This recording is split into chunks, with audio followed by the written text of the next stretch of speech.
আল্লাহ রাব্বুল আলামিন বলেন নবী এই মানুষগুলোকে বলে দাও তিনি ওয়াজ-যাইতুনি ওয়া তুরি সিনিন ওয়া হাযাল বালাদিল আমিন লাকাদ খলাকনাল ইনসানা ফি আহসানি তাকবীর। আল্লাহু আকবার।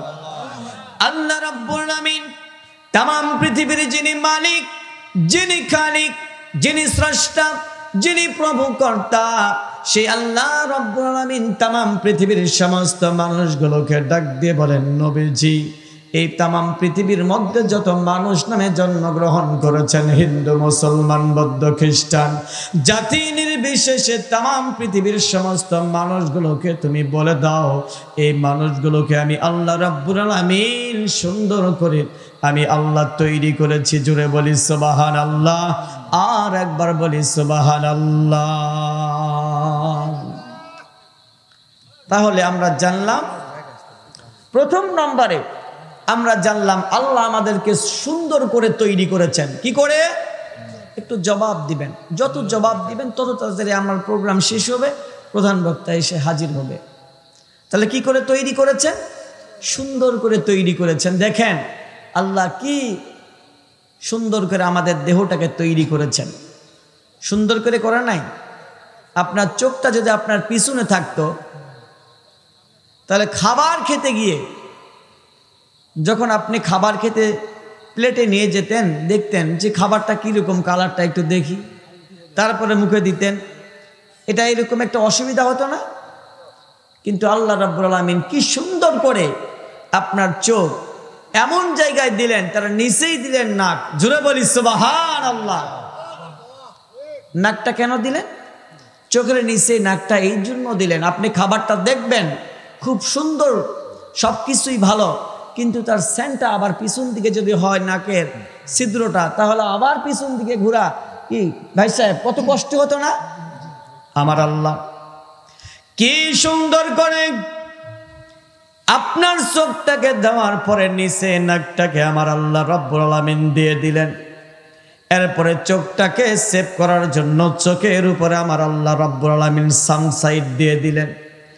কি সুন্দর করে আল্লাহ রাব্বুল আলামিন আপনার মুখটাকে আবার নাকের নিচে এত সুন্দর করে দিয়ে দিলেন যাতে করে আপনি সেন্টটাকে, সমস্ত গন্ধটাকে নাকের মধ্যে নিয়ে দেখবেন খাবারটা বাসি আছে নাকি, টাটকা আছে নাকি, সব কিছু বোঝার পরে চোখ দ্বারা আপনি দেখলেন, নাক দ্বারা সেটাকে আপনি ঘ্রাণ নিলেন, এরপরে মুখের দিকে যখন নিয়ে আসবেন নাক, তখন আপনাকে সিগন্যাল দিয়ে দিবেন খাবারটা ভালো আছে, টাটকা রয়েছে, তোমার জীবনের জন্য প্রাণহাসের কোনো হুমকি নেই, তোমার জীবনের জন্য কোনো ক্ষতি নেই, সঙ্গে সঙ্গে আপনি খাবেন। তার মানে হলো আল্লাহ রাব্বুল আলামিন বান্দার শরীরটাকে ফিট রাখার জন্য মাথার মধ্যে যা কিছু দরকার দিয়ে দিয়েছেন, চোখের মধ্যে যা কিছু দরকার দিয়েছেন, নাকের মধ্যে ঘ্রাণ নেওয়ার জন্য যা কিছু দরকার দিয়েছেন, এরপরে চোখটাকে সেফ রাখার জন্য সানসাইড দিয়ে দিলেন।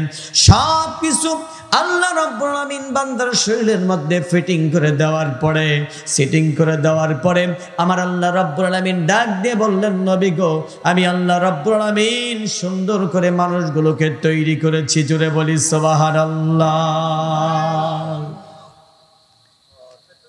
আল্লাহ সুন্দর করে তৈরি করে দুনিয়ার মধ্যে কি আমাদেরকে এমনি এমনি দিয়ে দিলেন? আসুন একটু কথাবার্তা বলে নেই। আমার কথা কি বুঝতেছেন? বুঝতেছেন? আরো বুঝবেন সামনে। মানে আমার অনেক টেনশন মাথার মধ্যে, কারণ আমি জীবনে তো এত মাহফিল করেছি, মানে বাবাকে ছেড়ে কোনোদিন মাহফিল করি নাই, মানে কথাবার্তা আমার এদিক সেদিক চলে যাচ্ছে। তারপরও আল্লাহর কাছে দোয়া করতেছি আল্লাহ যেন আমার জবান থেকে দিনের সহি কথাগুলোই বের করে নেন। তাহলে আল্লাহ সুন্দর করে তৈরি করলেন কাকে? মানুষকে সুন্দর করে তৈরি করলেন, এত সুন্দর জমিনটা দিলেন। জমিনের মালিককে? আজকে যে জমিনে আমরা ধান লেগে এসে নাকের মধ্যে সরিষার তেল দিয়ে আমরা ঘুম পাড়তেছি, যুবকরা, যুবকদের উদ্দেশ্যে আজকে মাহফিল না? কই গেল যুব সমাজ? আহ কি সুন্দর! যেই সময় মানুষ মমতাজের গান শোনে, যেই সময় মানুষ বিভিন্ন শিল্পীদেরকে নিয়ে ব্যস্ত। আপনাদের পশ্চিম বড়শিবপুর মাস্টারপাড়ার সন্তানগুলো এই মাহফিল করেছেন, এই জন্য আল্লাহর কাছে আপনারা সকলে মিলে দোয়া করবেন। যুব সমাজ, যুবক যদি ভালো হয় সমাজ দোতরা তারের মতো টনটনা হয়ে যাবে। কথা বলেন ঠিক কিনা? আজকে যুবকরা রাস্তার ঘাটে, কলেজের মাঠে বিভিন্ন প্রকার রঙ্গ তামাশা নিয়ে গাঁজা, ফেন্সিডেল, ইয়াবা, নিজের বাবাকে কোনোদিন বাবা ডাকে না, কিন্তু বাবা এমন একটা ট্যাবলেট তৈরি করলো বাংলার জমিনের, এই কোন জায়গাতে তৈরি হয়েছে আল্লাহই ভালো জানে, এটা কোন দেশে তৈরি আল্লাহই ভালো জানে। কিন্তু দেখেন বাবা বাবা বলে বাবাকে কোনোদিন ডাক দেয় না, কিন্তু বড়ির নাম রাখছে বাবা। কথা বলেন ঠিক কিনা? এই যুবক বাবাকে ডাক দেয় না বাবা বলে, কিন্তু এই বড়িকে বাবা বলে ডাক দেয়। এইরকম যুবক আছে না নাই? কিন্তু আল্লাহ রাব্বুল আলামিন এই পশ্চিম বড়শিবপুর মাস্টারপাড়ার যুবকদেরকে আল্লাহ হেদায়েত দান করুন। সকলে বলুন আল্লাহুম্মা আমিন।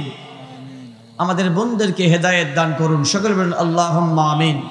যুবক যদি ভালো হয়, এ আপনার গ্রাম দোতরা তারের মতো টনটনা করবেন কে? আল্লাহ। হেফাজত করবেন আল্লাহ। কারণ যুবক যদি শক্তিশালী হয়, যুবক যদি কোনো কাজে অগ্রগতি নেন, যুবক যদি সামনে চলে যায়, বৃদ্ধরা শুধু আপনারা পিছনে একটু বাহবা দিবেন, একটু তাদেরকে সুযোগ করে দিবেন সামনে যাওয়ার জন্য, আবার পিছন থেকে টান দিবেন না। আজকাল তো অনেক মানুষ রয়েছেন যে যুবকদেরকে উৎসাহিত করবেন যে বাবা এটা ভালো কাজ করেন না, এমনও কিছু মানুষ রয়েছে তাদেরকে টান দিয়ে জামা ছিঁড়ে নিচে নামান, তাহলে যুবকগুলো পথ ভুল করে অন্য পথে চলে যাবে। কথা বলেন ঠিক কিনা? যুবক যেন ভালো হয়, তাহলে আপনার গ্রাম ভালো থাকবে। একটা যুবক যদি গাঁজাখোর হয়, আপনার গ্রামটাকে নষ্ট করার জন্য একজনই যথেষ্ট। কথা বলেন ঠিক কিনা? আমার ভাইয়েরা, লম্বা হয়ে যায়, গভীর রাতে ওয়াজ করার মতো সময় নাই, একটা কথা বলে দিয়ে যায়। আমার আল্লাহ রাব্বুল আলামিন বললেন, নবী তাবারাকাল্লাযী বিয়াদিহিল মুলকু ওয়া হুয়া আলা কুল্লি শাইইন কাদির الذي خلق الموت والحياة ليبلوكم أيكم أحسن عملا وهو العزيز الغفور। جربلي الله أكبر। আল্লাহ রাব্বুল আলামিন तमाम পৃথিবীর মালিক, तमाम পৃথিবীর স্রষ্টা, সব কিছুর রাজাধিরাজ একমাত্র শুধুমাত্র আল্লাহ। জোরে বলুন কে? আল্লাহ। সার্বভৌমত্বের মালিক কে? সার্বভৌমত্বের মালিক শুধুমাত্র আল্লাহ। এই জন্য আল্লাহ বললেন, সৃষ্টি যার আইন চলবে। আর একবার বলি, সৃষ্টি যার আইন চলবে। সৃষ্টি যার আইন চলবে তার। রব সবকিছু দিয়েছেন। যেই জমিনে আপনি বসে রয়েছেন, আমি বসে রয়েছি, এই জমিনটা দিয়েছেন কে? আর একবার জোরে বলি কে? আমরা কোরআন থেকে শুনে নেই, আলাম নাজআলিল আরদা মিহাদান ওয়াল জিবালা আওতাদান ওয়া খালাকনাকুম আজওয়াজা ওয়া জাআলনা নাওমাকুম সুবাতা ওয়া জাআলনান নাহারা মাআশা। জোরে বলি আল্লাহু আকবার। যেই রাতে আমরা মাহফিল করতে বসেছি, বক্তা হিসাবে বক্তৃতা দিচ্ছি, শ্রোতা হিসাবে আপনারা শুনতেছেন, এই রাতটা দিয়েছেন কে? আরো জোরে বলি কে? আল্লাহ রাত দিয়েছেন, আল্লাহ দিন দিয়েছেন, আল্লাহর জমিন, আল্লাহর দেওয়া সব কিছু।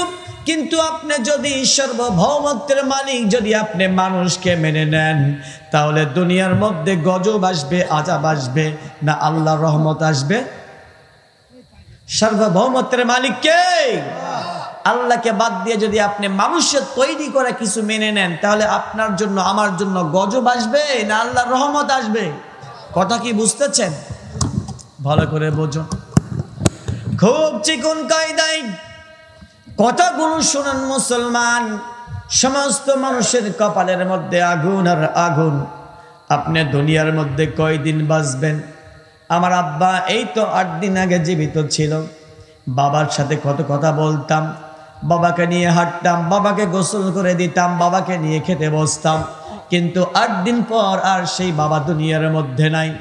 কিন্তু মুসলমান পরিষ্কার করে বলে দিয়ে যায়, বাবা যেই রকম ভাবে একটা রহমত, যেই রকম ছাতা মাথার উপর থাকলে যেই রকম বৃষ্টির হাত থেকে রক্ষা পাওয়া যায়, রোদ যখন উঠে যায়, যখন স্কুল কলেজ মাদ্রাসা ইউনিভার্সিটিতে পড়াশোনা করতাম, যখন দুপুরবেলা হাঁটি হাঁটি পা পা করে ইউনিভার্সিটির আঙিনার মধ্যে চলে যেতাম, যখন মাথার মধ্যে যখন তাপ লাগতো, আমরা সঙ্গে সঙ্গে ব্যাগের মধ্যে থেকে ছাতাটা বের করার পরে মাথার মধ্যে দিতাম।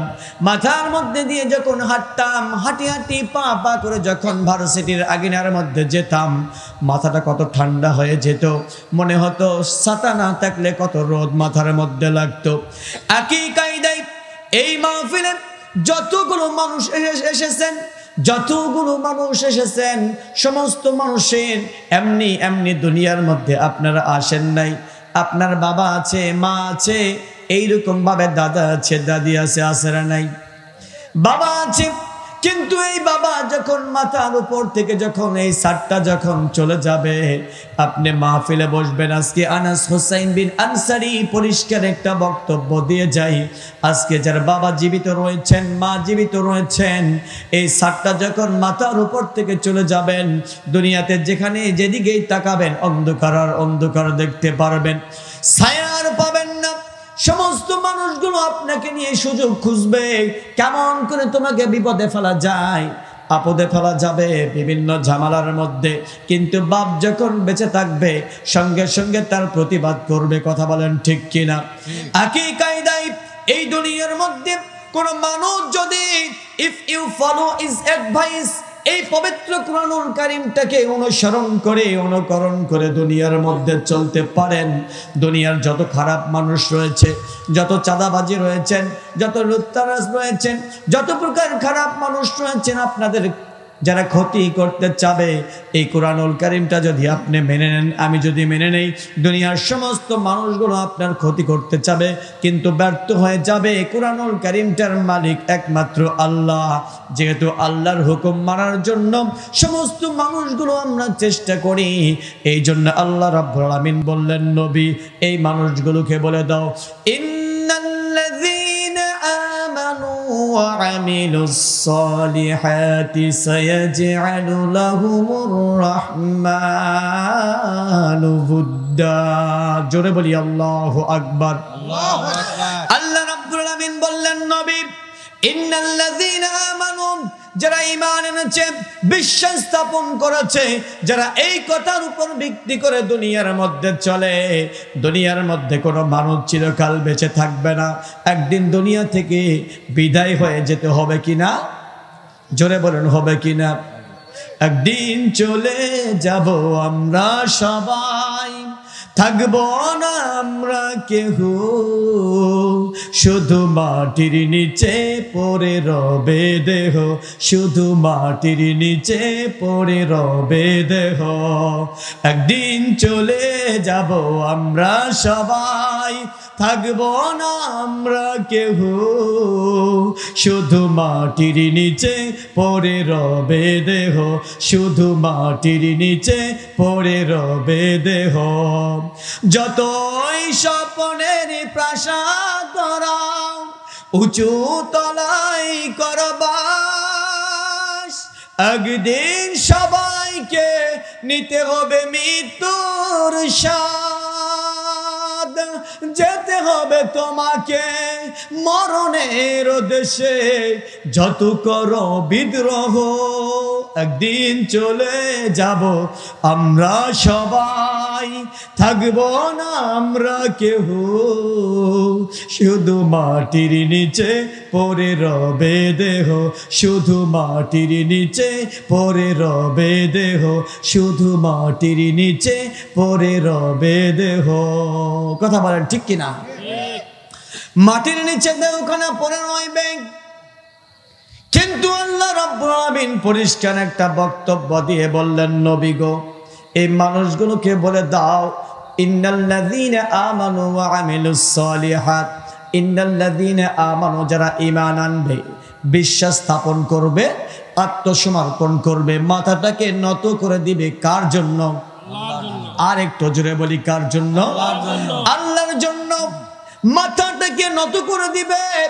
যেমনি ভাবে সামনে কুরবানি আসতেছে, কুরবানির পশুগুলোকে আমরা পায়ের মধ্যে ধরে লাগার পরে সুন্দর করে ফেলার পরে মাথাটা নত করে দেয় একমাত্র সৃষ্টিকর্তার জন্য। কারণটা হলো আল্লাহকে যদি খুশি করতে পারেন আল্লাহ রাব্বুল আলামিন সেই বান্দার উপর আল্লাহ খুশি হয়ে যাবেন। কথা বলেন ঠিক কিনা? পশুটা বুঝতে পেরেছেন? কারণটা হলো আল্লাহ রাব্বুল আলামিন এই মানুষগুলোকে সুন্দর করে তৈরি করে দিয়েছেন, আবার পশুকেও আল্লাহ তৈরি করেছেন। কারণটা পশুটা তৈরি করেছেন বান্দার উপকারের জন্য। কথা বলেন ঠিক কিনা? বান্দার উপকারের জন্য। যেহেতু আল্লাহ রাব্বুল আলামিন বলেছেন ও বান্দা বান্দিরা তোমরা কুরবানি করো, সঙ্গে সঙ্গে পশু বুঝে গিয়েছেন, বুঝার আর বাকি নাই, আমাকে কুরবানি করার কথা বলেছেন।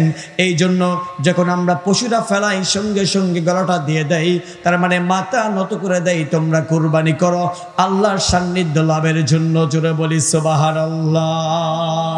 এই কায়দায় ইন্নাল্লাযীনা আমানু, যারা ঈমান এনেছে, বিশ্বাস স্থাপন করেছে, যারা এই কথা অন্তরের মধ্যে বিশ্বাস স্থাপন করেছেন, এই দুনিয়ার মধ্যে চিরকাল আমরা কেউ থাকবো না। কথা বলেন ঠিক কিনা? আমরা কি থাকবো? কেউ থাকবো না। কারণটা হলো আপনি যেই বাড়িতে রয়েছেন, আমি যে বাড়িতে রয়েছি, সভাপতি যেই বাড়িতে রয়েছেন, সেই বাড়িতে তার দাদা একদিন ছিল। কথা বলেন ঠিক কিনা? তার দাদা পরদাদা একদিন ছিলেন, কিন্তু আজকে দাদাও নাই পরদাদাও নাই। একই কায়দায় একদিন আমিও থাকবো না, আপনিও থাকবেন না। কথা বলেন ঠিক কিনা? এই জন্য ইন্নাল্লাযীনা আমানু, যারা ঈমান এনেছে, বিশ্বাস স্থাপন করেছে, দুনিয়ার মধ্যে থেকে বিদায় হয়ে যেতে হবে। একদিন আল্লাহর ডাকে সাড়া দিয়ে এই দুনিয়া ছেড়ে, এই সবুজ শ্যামল পৃথিবী ছেড়ে আমাদের সকলকে যেতে হবে। এই কথা বিশ্বাস করে যেই মানুষগুলো আমিলুস সালিহাত, নেকির কাজ করবে। কিসের কাজ করবে? নেকির কাজ করতে হবে। নেকির কাজ করলে খুশি হবেন কে? আরো জোরে বলি খুশি হবেন কে? আজকে আপনার মাহফিল করতেছেন একটা নেকির কাজ না বদির কাজ? নেকির কাজ। এই নেকির কাজটা বেশি বেশি করতে হবে না কম কম? বেশি বেশি করতে হবে। আমার আল্লাহ পরিষ্কার একটা ডাক দিয়ে বললেন, নবী গো, তামাম পৃথিবীর মধ্যে সমস্ত মানুষগুলোকে বলে দাও, ইন্নাল্লাযীনা আমানু, যারা ঈমান নামক দৌলতখানা গ্রহণ করেছে, ওয়া আমিলুস সালিহাত, যারা নেকির কাজ করবে, ওয়া আমিলুস সালিহাতি সায়াজআলু লাহুমুর রহমানু বুদ্দা। নবীজি এই মানুষগুলোকে পরিষ্কার একটা বক্তব্য দিয়ে দাও, এই মানুষগুলোকে আমি আল্লাহ রাব্বুল আলামিন দুইটি কাজ করার জন্য। কয়টি কাজ? আরেকবার বলি, কয়টি কাজ? কোনো সমস্যা নাই, কিন্তু খবরদার একটা কথা বলে দিয়ে যাই। আনাস হুসাইন বিন আনসারী, পরিষ্কার বক্তব্য, জোরাতালি আলাপ নাই। কখনো কোরআনের বিরুদ্ধে আপনি যাবেন না। কার বিরুদ্ধে যাবেন না? কোরআনের বিরুদ্ধে যাবেন না, ইমানদারদের বিরুদ্ধে যাবেন না, মুসলমানদের বিরুদ্ধে যাবেন না, তাহলে দেশে থাকতে পারবেন না। কথা বলেন ঠিক কিনা? কোরআনের বিরুদ্ধে যাবেন, দুনিয়ার মধ্যে আপনার গজব চলে আসবে। কথা বলেন ঠিক কিনা? এই কোরআনটা কার? হেফাজত করবেন কে? দুহাত তুলে দেখান, লিল্লাহি তাকবীর। আল কোরআনের আলো, আল কোরআনের আলো, কোরআন হাদিস যেখানে, আল কোরআনের আলো। হাত নামান। একটাই বক্তব্য, কোরআন হাদিস যেখানে আমরা আছি সেখানে। এখন যদি মনে করেন যে বিএনপির ভাইয়েরা আমরা কোরআন হাদিস মানি, আলহামদুলিল্লাহ, আপনাদের সাথেই আমরা। কথা বলেন ঠিক কিনা? কোরআন যেখানে রয়েছে আমরা সেখানে রয়েছি, কোরআন যেখানে নাই বাস কাটা কথা। কোনো জোরাতালি আলাপ নাই, কোনো দাদা দাদির গল্প শোনার জন্য আমরা আসি নাই, আসবো না।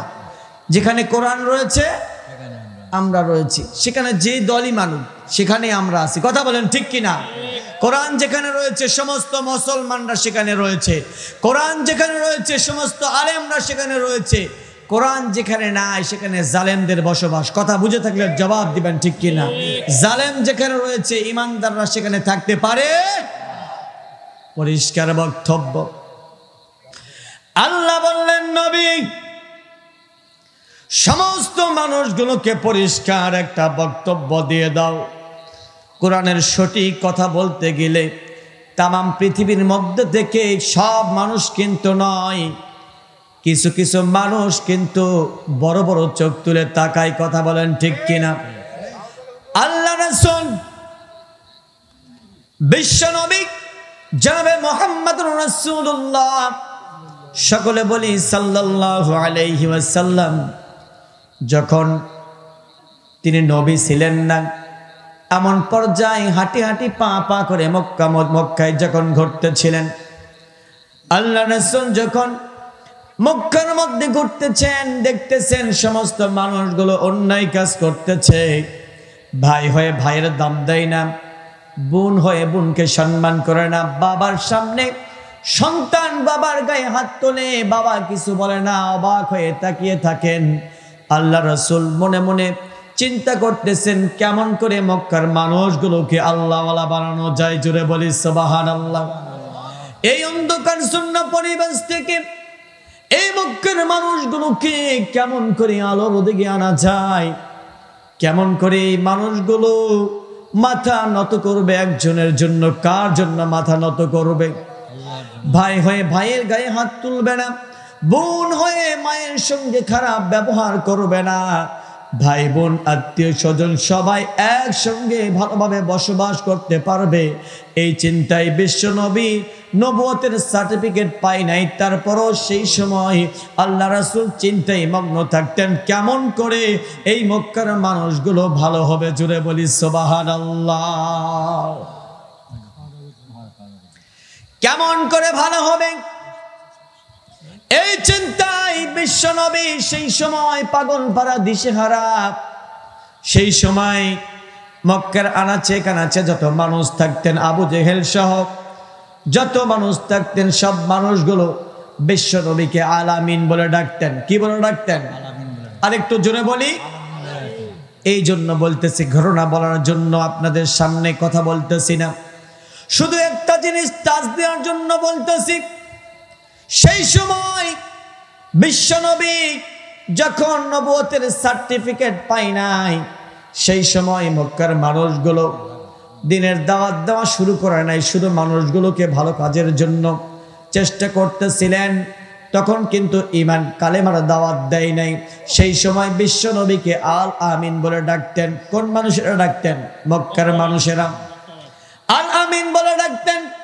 কিন্তু যখন আল্লাহর নবী, সেই নবী ওই মানুষই যখন কুরআনুল কারীমের হুকুম পেয়ে গেলেন, যখন আল্লাহ অর্ডার দিয়ে দিলেন তুমি মক্কার মানুষের কাছে কালেমার দাওয়াত দাও। কিসের দাওয়াত? কালেমার দাওয়াত দাও। যখন মক্কার মানুষের কাছে এই পবিত্র কুরআনুল কারীমের দাওয়াত দিলেন, সেই সময় রাসূলের কাছে ফুল আসলো না পাথর আসলো? একটু জোরে বলে না কেন? ফুল আসলো না পাথর আসলো? তার মানে হকের কথা যখন বলবেন, আপনার কাছে মিষ্টি আসবে না, কমলা আসবে না, আপেল আসবে না, আপনার কাছে রেল লাইনে পড়ে থাকা পাথরগুলো আসবে, মাথা ফাটবে, গলা কাটবে, পিছনে কাপড় ছিঁড়ে যাবে, চিন্তা করা যাবে না। কারণটা হলো আল্লাহ রাব্বুল আলামিন বললেন, নবী এই মানুষগুলোকে বলে দাও তাবারাকাল্লাযী বিয়াদিহিল মুলকু ওয়া হুয়া আলা কুল্লি শাইইন কাদির। জোরে বলুন আল্লাহু আকবার। সার্বভৌমত্বের মালিক, তামাম পৃথিবীর মালিক, সব কিছু রাজাদিরাজ, সব কিছুর স্রষ্টা, সব কিছুর প্রভু কর্তা একমাত্র শুধুমাত্র কেবলমাত্র আল্লাহ তাবারক তাআলা। জোরে বলি সুবহানাল্লাহ। সে আল্লাহ রাব্বুল আলামিন বললেন, নবী এই পৃথিবীর মধ্যে আমি আল্লাহ রাব্বুল আলামিন তোমাদেরকে পাঠিয়েছি। আমি আল্লাহ আদর করে সুন্দর করে তৈরি করে দুনিয়ার মধ্যে পাঠিয়েছি। সুন্দর করে তৈরি করলাম, হাত দিলাম, পা দিলাম, কথা বলার জন্য জিহ্বা দিলাম, মুখ দিলাম, জিহ্বা দিলাম। এরপরে মাথার মধ্যে কি সুন্দর করে বুদ্ধি দিলাম। এরপরে মাথাটাকে সুন্দর করে মানুষের সামনে তুমি প্রেজেন্ট করবা, এই জন্য মাথার উপরে এত সুন্দর করে চুল দিলাম। চুল দেওয়ার পরে আমি আল্লাহ রাব্বুল আলামিন তোমার মুখের মধ্যে সুন্দর করে দাড়ি দিলাম, মেয়েদের কিন্তু আল্লাহ দাড়ি দেয় নাই, মোজ দেয় নাই। অনেক সময় দু একজনের ব্যতিক্রম আছে, কারণটা আল্লাহ এটাই বুঝাইতে চাইলেন আমি ইচ্ছা করলে মেয়েদের মুখেও দাড়ি দিতে পারি। কথা বলেন ঠিক কিনা? তার মানে সবকিছুর মালিক কে? আল্লাহ। এই জন্য বোঝানোর জন্য অনেক দেখবেন দু একটা করে মেয়েদের মুখেও দাড়ি আছে। কথা বলেন ঠিক কিনা হুজুর? আছে না? এটা আল্লাহ দিয়েছেন বোঝানোর জন্য। তার মানে বিশ্ব নবী কলেমার দাওয়াত যখন দিতে গেলেন তখন আল্লাহ রাসূলকে পাথর মারলেন, পাথরের আঘাত খেলেন। তারপর আরেকটু কথা বলে দেই, বিশ্ব নবী যখন বিদায় হয়ে দুনিয়া থেকে চলে গেলেন, রাষ্ট্রপ্রধানের দায়িত্ব অর্পিত হলো হযরত আবু বকর রাদিয়াল্লাহু তাআলা আনহুর উপরে। কার উপরে? আবু বকর রাদিয়াল্লাহু তাআলা আনহু রাষ্ট্রের রাষ্ট্রপতি, বিচারপতির দায়িত্ব অর্পিত হলো হযরত ওমর রাদিয়াল্লাহু তাআলা আনহুর উপরে। আল্লাহর নবী সাহাবী হযরত আবু বকর রাদিয়াল্লাহু তাআলা আনহু রাষ্ট্রের রাষ্ট্রপতি, বিচারপতির দায়িত্ব হযরত ওমর রাদিয়াল্লাহু তাআলা আনহু। দুইজন মিলে একটি বছর পর্যন্ত রাষ্ট্র পরিচালনা করতেছেন। হঠাৎ করে খলিফাতুল মুসলিমিন হযরত ওমর রাদিয়াল্লাহু তাআলা আনহু হাউমাউ করে কাঁদতে কাঁদতে হযরত আবু বকর রাদিয়াল্লাহু তাআলা আনহুর নিকট এসে ডাক দিয়ে বলতেছেন, ভাই গো, তোমার কাছে কিছু গল্প রয়েছে। হযরত আবু বকর রাদিয়াল্লাহু তাআলা আনহু ডাক দিয়ে বললেন, ওমর ভাই, কি চিন্তায় তোমার চোখের মধ্যে পানি? কি হয়েছে একটু বলবা নাকি? আল্লাহর নবীর সাহাবী হযরত ওমর রাদিয়াল্লাহু তাআলা আনহু বাচ্চাদের মতন কাঁদতে কাঁদতে অস্থির অবস্থা। আজকে আমরা পাওয়ার পেলে আমরা কাঁদি না হাসি? একটু জোরে বলুন না, কাঁদি না হাসি? আজকে পাওয়ার পেলে অনেক নেতাকে দেখেছি আমি এই ছোট্ট বয়সে। এক নেতা পুরানোপোল বাজারে গেছে। পুরানোপোল বাজার চিনেন তো? ওই বাজারে একটা প্রোগ্রামে গেছে। যাওয়ার পরে কোন এক কারণে তার বাথরুমে চাপ দিয়েছে, টয়লেটে যাবেন। এমন সময় এক ভাই ডাক দিয়ে বলতেছেন, ভাই চলেন, টয়লেটে এখানে আছে। কই, না না, আমি তো এসি ছাড়া তো যেতে পারি না। কি ছাড়া? কিছুদিন পরে 5 আগস্টের পরে দেখা গেল এই ভাইগুলো আজকে জেলখানায় বন্দি। হঠাৎ করে ওই জায়গায় একটা প্রোগ্রামে আমি গেছি। যাওয়ার পরে বলতেছে, ভাই ওই যে একটা নেতা ছিল। আমি বললাম, হ্যাঁ ছিল। কই, নেতাকে আমরা টয়লেটে যাওয়ার জন্য বললাম যে এত সুন্দর টয়লেট, টাইলস নাইস সব লাগা আছে, চলেন এখানে যাই। তিনি বলতেছেন, না, এসি না থাকলে যেতে পারবো না। তো জেলখানার মধ্যে কি এসি আছে নাকি ভাই? আমি বললাম, আমি তো বলতে পারতেছি না, তাদের জন্য কি কোনো ব্যবস্থা আছে নাকি আল্লাহ জানে। তার মানে বর্তমান নেতারা যখন ক্ষমতা পায় তারা কাঁদে না হাসে? খালি হাসি না, ব্যাংক ব্যালেন্স, তাদের চলাফেরা, তাদের পাজারো গাড়ি নিবেন না কি গাড়ি নিবেন ওর নাই। তার পাতি নেতার পর্যন্ত 4-5টা গাড়ি থাকে। কথা বলেন ঠিক কিনা? বেজার হলেন আপনারা? ইলমুল ইয়াকিন, আইনাল ইয়াকিন। আমি এরেমের উন্নয়ন করেও জেনেছি, আবার চোখ দ্বারা দেখেছি। এগুলো করেছেন, বুঝতে পেরেছেন? এইরকম নেতার সংখ্যা বেশি না কম? বেশি না কম? এগুলো নেতা থেকে একটু বিরত থাকবেন, কারণ দুনিয়ার মধ্যে চিরকাল আপনিও থাকবেন না, আমিও থাকবো না। এই নেতার পিছনে গিয়ে জীবনটা যদি আপনি শেষ করেন আর কবরের মধ্যে যাওয়ার পরে যদি প্রশ্ন করায় মার রব্বুকা, তখন আপনি বলবেন সারা জীবন তো চলেছি নেতার পিছনে, রবের খবরটা আমি রাখি নাই। তারপর ডাক দিয়ে বলবে, মান দিনুকা, তোমার দিন কি ছিল? আপনি যদি শুধু নেতার পিছনে খরচ করেন আর ঘুরে বেড়ান, তারপরে মান দিনুকার উত্তর আপনি দিতে পারবেন না। পারবেন? এরপরে প্রশ্ন করা হবে, মান নাবিয়ুকা, তোমার নবী কে ছিল? আপনি যদি নবীর আদর্শ অনুযায়ী না চলেন, রাসূলের জীবন আদর্শ অনুযায়ী জীবনও চললেন না। এখানে অনেক ইমাম সাহেব রয়েছেন, সকল ইমাম সাহেবের একটা কথা বলে দিয়ে যাই। আজকে আমরা কিন্তু মিথ্যা একটা সাক্ষী দেই। বলবেন, হুজুর কেমন করে মিথ্যা সাক্ষী দিলাম? সব ইমাম সাহেবদেরকে বলে দিয়ে যায়, ইমাম সাহেবের আবার কি দোষ? যদি সভাপতির বিরুদ্ধে কথা বলেন চাকরি থাকে না। কথা বলেন ঠিক কিনা? সেক্রেটারি হিসাব বিষয়ে কথা বললে বেতন দেয় না, ক্যাশিয়ারের বিষয়ে কথা বললে মাস গেলে আবার টানাটানি শুরু হয়ে যাবে, এই জন্য চুপ থাকেন। কিন্তু একটা পরিষ্কার বক্তব্য দিয়ে যায়, আমরা এমন সময় কবরের মধ্যে যখন মানুষটাকে নামাই তখন আমরা বলি বিসমিল্লাহি আলা মিল্লাতি রাসূলিল্লাহ, রাসূলের আদর্শের উপরে আপনি যে লাশটি রাখলেন, আপনার জানা উচিত আপনি তো সেখানকার ইমাম, আপনি তো সেখানকার খতিব, আপনি সেখানকার মুয়াজ্জিন সাহেব, আপনি সব জানেন সেই মানুষটি কোন কাজ করেছেন, নামাজ পড়েছেন কিনা, যাকাত দিয়েছেন কিনা, হজ করার সামর্থ্য থাকলে হজ করেছেন কিনা, এরপরে মানুষটি কি করতেন, কুরআনুল কারীম জীবনে মেনে নিয়েছেন কিনা, রাসূলের পথে চলেছেন কিনা। যদি না চলেন আপনি মিথ্যা সাক্ষী দিলেন, কিয়ামতের ময়দানে কঠিন মুসিবতের সময় আল্লাহর কাঠগড়ায় দাঁড়াতে হবে। কথা বলেন ঠিক কিনা? এজন্য হিসাব নিকাশ করে কথা বলতে হবে। জীবনে যেই মানুষটি নামাজ পড়ল না, সুদের হিসাব নিয়ে সব ব্যস্ত কাটে, সময় কেটে যায়, আজান দেয় যখন মুয়াজ্জিন সাহেব, তখন বসে বসে লুডু খেলে। আগে তো লুডু কেনার জন্য বাজারে যেতে হতো, এখন বাজারে যাওয়ার দরকার হয় না, ফোনটা বের করবে, এরপরে টেবিলের উপর রাখবে, চারজন মিলে লুডু খেলবে। এইরকম পরিবেশ আছে না নাই? বাংলার জমিনে আনাচি কানাচি অনেক বাবারা এখানে রয়েছেন, একটা মেসেজ দিয়ে যায়, আপনার সন্তানটাকে নজর রাখবেন। ফোন কিনে দিয়েছেন, স্কুলের স্যার বলেছেন ফোনটা লাগবে, এই জন্য দিয়েছেন, ভালো কথা। গভীর রাত যখন হয়ে যায়, আপনার সন্তানটি ফোনটা নিয়ে পড়াশোনা করে না, কি করে, এই দিকে আপনাকে লক্ষ্য রাখতে হবে। কারণটা হলো, আপনি যতদিন পর্যন্ত আপনার বাড়িতে সন্তান থাকবে, যুবক মেয়ে যুবতী কন্যা থাকবে, যুবক সন্তান থাকবে, এই অবিবাহিত অবস্থায় কোনো মেয়ে যদি অন্যায় কাজ করে, এর যা গুনাহ হবে সব গুনার পার্সেন্টেজ বাবার আমল নামায়, মায়ের আমল নামায় ফাও হিসাবে যোগ হবে। জুড়ে বলি নাউজুবিল্লাহ।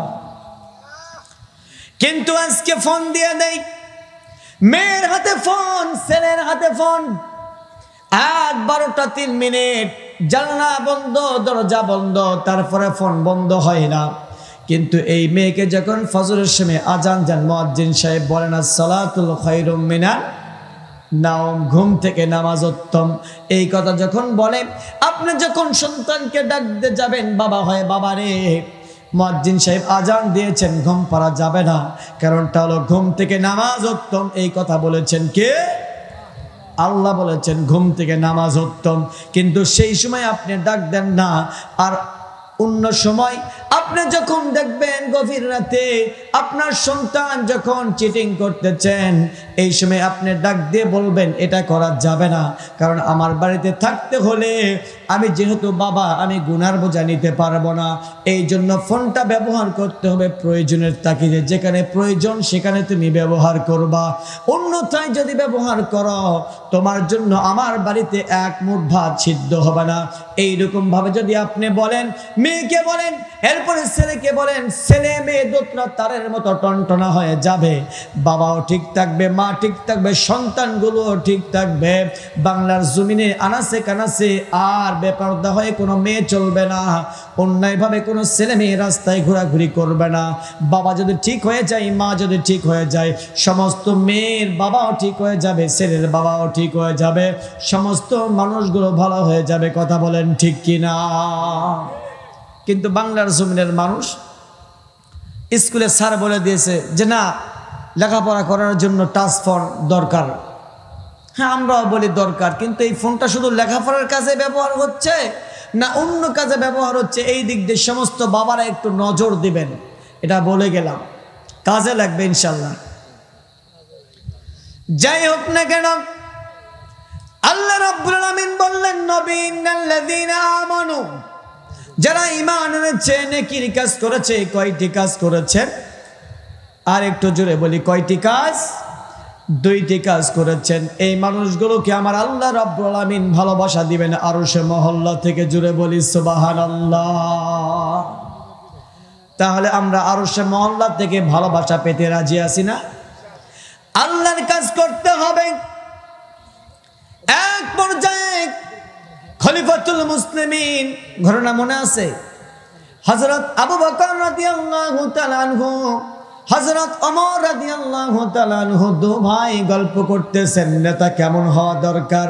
একটু কথা শুনলে বুঝতে পারবেন, আপনার অন্তরের মধ্যে শীতল হয়ে যাবে, কলিজা ঠান্ডা হয়ে যাবে, আপনার মনটা ভালো হয়ে যাবে।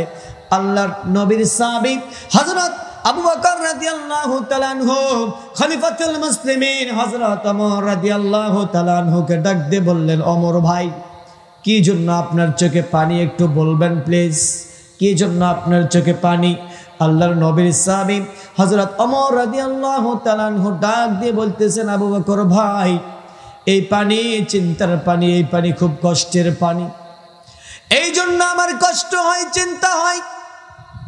আমি যখন ঈমান আনি নাই, মক্কা মদিনার আনাচে কানাচে যখন আমি মক্কার পথে যখন ঘুরতাম, যখন কোনো মানুষ ছোট ছোট বাচ্চাদেরকে মা যখন বুকের মধ্যে নিয়ে দুধ পান করাতেন, ছোট ছোট বাচ্চাগুলো যখন, যেই বাচ্চাগুলো ছোট ছোট বাচ্চা যখন মা বাবার কথা শুনতো না, এমন পর্যায়ে যদি ডাক দিয়ে বলতেন ওমর আসতেছেন, ওমর আসতেছেন, সমস্ত সন্তানগুলো কোকড়া লেগে মায়ের কোলের মধ্যে চলে যেতেন। ও আবু বকর ভাই, আমার মনে হয় আমি সেই সময় যে আমার চরিত্র ছিল, ক্যারেক্টার ছিল, এই কারণে হয়তো আজকে মক্কার মানুষগুলো, মদিনার মানুষগুলো শান্তিতে রয়েছেন, খুশিতে রয়েছেন।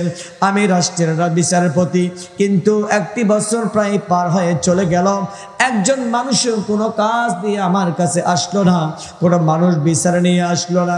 এই জন্য আমি খলিফাতুল মুসলিমিন ওমর রাদিয়াল্লাহু তাআলা আনহু কাঁদতেছি। জোরে বলি সুবহানাল্লাহ। আর আমাদের নেতার কাছে বিচার নিয়ে আসলে বলে, এত বিচার কি করা যায়? কথা বলেন ঠিক কিনা? বিচারের ফাইল জড়ো হয়ে যায়, একদম জড়ো হতে হতে হতে হতে কোনো ফাইল একদম 3 তলা পর্যন্ত উঠে যায়। কথা বলেন ঠিক কিনা? এক পর্যায়ে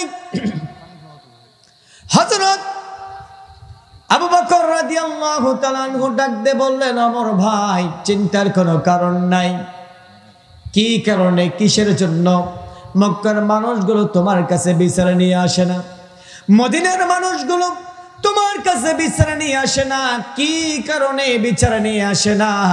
আমি আবু বকর রাদিয়াল্লাহু তাআলা আনহু তোমার কাছে ভেঙে ভেঙে আজকে বলবো। জোরে বলি সুবহানাল্লাহ।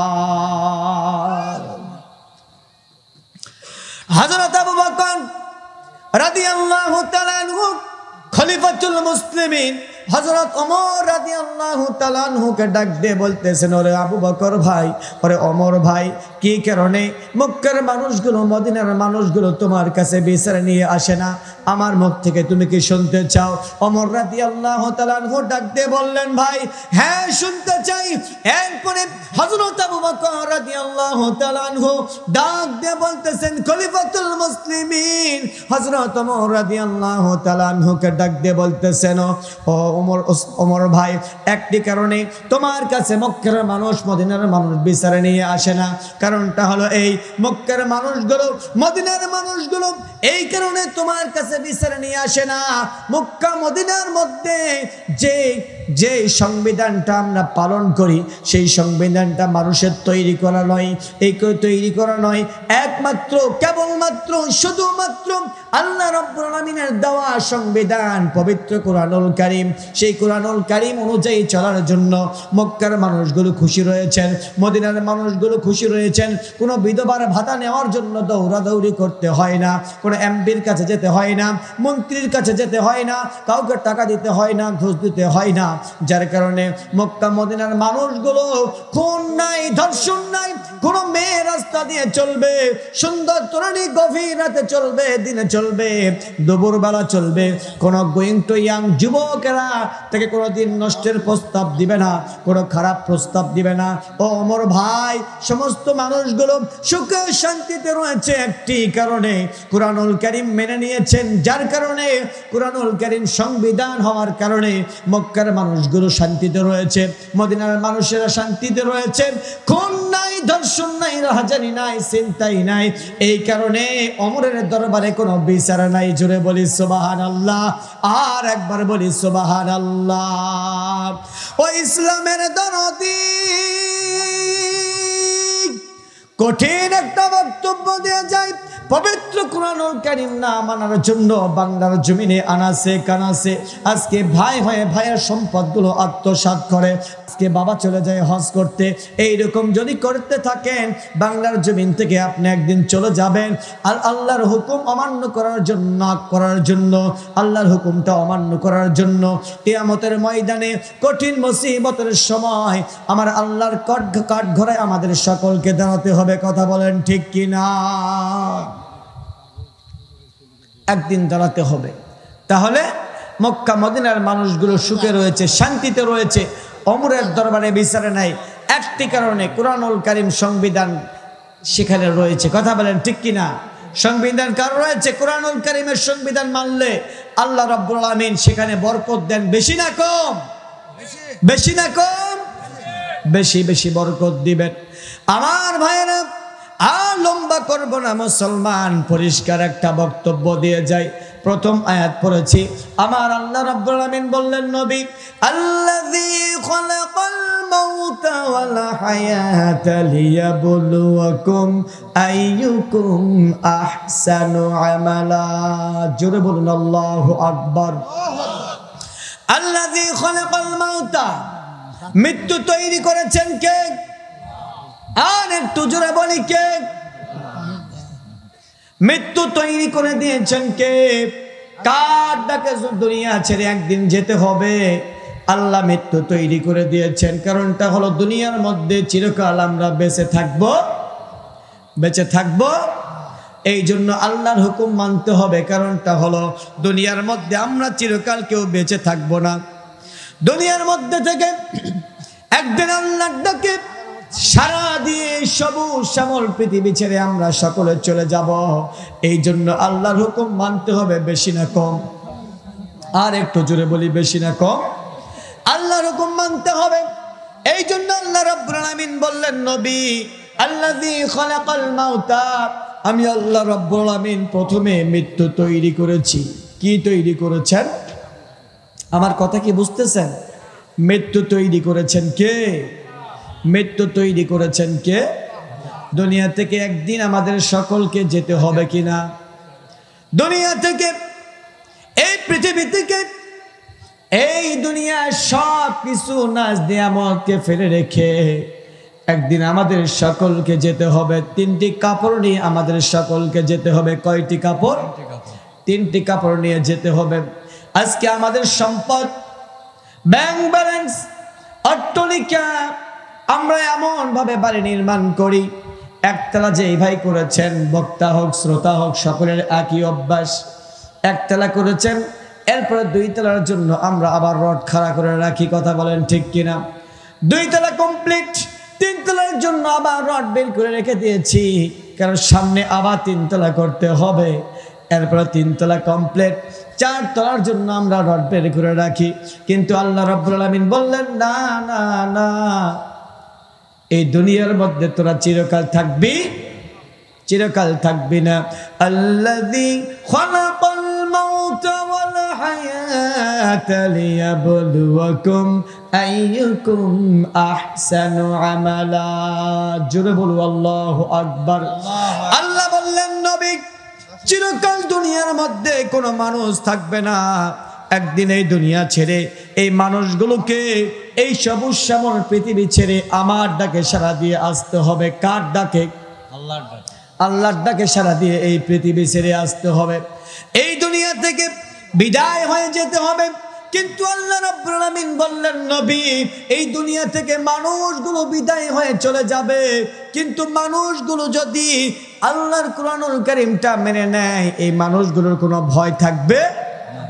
আল্লাহর কোরআন থেকে আমরা জেনে নেই সূরা যুখরুফ আয়াত নাম্বার 68-69 আল্লাহ বললেন ইয়া ইবাদি লা খাউফুন আলাইকুমুল ইয়াওমা ওয়ালা আনতুম তাহজানুন। জোরে বলুন আল্লাহু আকবার। আল্লাযীনা আমানু বিআয়াতিনা ওয়া কানু মুসলিমিন। জোরে বলুন আল্লাহু আকবার। আল্লাহ রাব্বুল আলামিন বললেন নবী ইয়া ইবাদি লা খাউফুন আলাইকুমুল ইয়াওম। আল্লাহু আকবার পড়ি। ইয়া ইবাদি লা খাউফুন আলাইকুমুল ইয়াওম। সেই দিন তোমাদের কোনো ভয় থাকবে না, চিন্তাও থাকবে না। আপনারা যায় তাফসীর খুলে দেখবেন সূরা যুখরুফ আয়াত নাম্বার 68-69। কয় নাম্বার আয়াত? 68-69। ইয়া ইবাদি লা খাউফুন আলাইকুমুল ইয়াওম। সেই দিন তোমাদের কোনো ভয়ও থাকবে না, চিন্তাও থাকবে না। মুফাসসিরিন কিরাম বললেন কোন দিনের কথা আল্লাহ বললেন? আল্লাহ রাব্বুল আলামিন সেই দিনের কথা বললেন আল্লাহ যেই দিন মানুষগুলো সমস্ত মানুষগুলো চিন্তায় পেরেশানে, সমস্ত মানুষগুলো অস্থির হতে থাকবে। মানুষের আমলের কারণে কারো জিহ্বা ঝুলতে ঝুলতে লাভবিস্তর পর্যন্ত পৌঁছে যাবে, কারো জিহ্বা ঝুলতে ঝুলতে আরো নিচে চলে যাবে। মানুষগুলো ঘামতে ঘামতে ঘামতে ঘামতে মানুষগুলো এমন ডুবে যাবে, কারো লল্লে পর্যন্ত ডুবে যাবে, কারো গলা পর্যন্ত ডুবে যাবে, কারো কোমর পর্যন্ত ডুবে যাবে। আমল যার যেই রকম সেই রকম ভাবে ডুবতে থাকবে। মুফাসসিরিন কিরামের বক্তব্য হলো কিয়ামতের ময়দানে বিভীষিকাময় অবস্থায়, কঠিন অবস্থায় মানুষগুলো যে যেই রকম আমল করবে সেই আমলের ধরনে যার যেই রকম প্রাপ্য সেই রকম ভাবে মানুষগুলো অস্থির হতে থাকবে। সেই দিন আল্লাহ রাব্বুল আলামিন বললেন নবী ইয়া ইবাদি লা খাউফুন আলাইকুমুল ইয়াওম। সেই দিন এই মানুষের ভয়ও থাকবে না, চিন্তাও থাকবে না। আমি আল্লাহ রাব্বুল আলামিন নিজেই এই মানুষের জন্য অভয় হয়ে যাব। জোরে বলি সুবহানাল্লাহ। কে অভয় দিয়ে দিলেন। আমার আল্লাহ বললেন ইয়া ইবাদি লা খাউফুন আলাইকুমুল ইয়াওমা ওয়ালা আনতুম তাহজানুন আল্লাযীনা আমানু বিআয়াতিনা ওয়া কানু মুসলিমিন। জোরে বলি আল্লাহু আকবার। আল্লাহ রাব্বুল আলামিন বললেন নবী সেই বিভীষিকাময় অবস্থায় যেই দিন ভাই ভাইকে চিনবে না, বোন বোনকে চিনবে না, বাবা সন্তানকে চিনবে না। দুনিয়ার মধ্যে যদি বাবা বিপদে পড়ে যায় ভাই সঙ্গে সঙ্গে যায় তার জন্য হাজির হয়ে যায়। কথা বলেন ঠিক কিনা? সভাপতি সাহেব যদি যেখানে বিপদে পড়েন সঙ্গে সঙ্গে সভাপতি সাহেবের ভাই চলে আসবেন। ভাই যদি না থাকে সন্তান আসবেন, সন্তান না থাকলে জামাই আসবেন। কথা বলেন ঠিক কিনা? আসবে কিনা? আসবে কিনা? আসবে। কিন্তু আমার আল্লাহ বললেন না না, সেই দিন কোনো মানুষের সাহায্য করতে পারবে না। সেই দিন সাহায্য যদি করতে হয়, সাহায্য যদি পেতে হয়, যদি দুনিয়া থেকে বিদায় হয়ে যান একটি জিনিস মেনে নিয়ে, তাহলে কি মেনে নিয়ে যেতে হবে?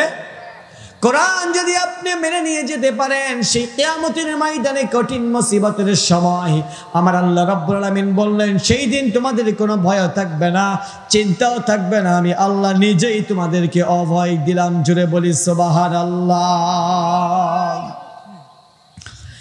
আল্লাহ রাব্বুল আলামিন বললেন নবী সেই কঠিন মুসিবতের সময় মানুষগুলো অস্থির হতে থাকবে।